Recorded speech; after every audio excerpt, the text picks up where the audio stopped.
হ্যাঁ হোয়াটসঅ্যাপ, আশা করি সবাই ভালো আছেন। আজকে নতুন একটা ম্যাজিক দেখাবো। সেটা হলো ২ অঙ্কের একটা সংখ্যাকে ৩ বার নেবেন। ৩ বার নিয়ে তার যোগফল দিয়ে ভাগ করবেন।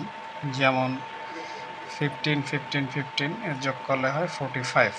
একে 45 দিয়ে ভাগ করলে অলওয়েজ এর ভাগফল হবে 3, 3, 6, 7। এরকম আপনি যেকোনো ২ অঙ্কের সংখ্যাকে ৩ বার নেবেন। যেমন আমি আবার নিতেছি 20, 20, 20 যোগ করলে হয় 60। এটার আনসার 3367 হবে। তেমনি আরও কয়েকটা করে আপনাদের দেখাচ্ছি। যেমন আবার নিচ্ছি 21, 21, 21।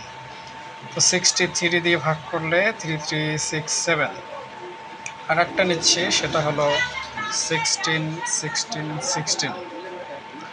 তো সেক্ষেত্রে যোগ করলে হয় 48। তো এটার আনসার 3367। তো এটা যে কোনো প্রকারের আপনি ২ অঙ্কের সংখ্যা নিলেই হবে। এটাই ম্যাজিক আসলে। ধন্যবাদ, সবাই ভালো থাকবেন।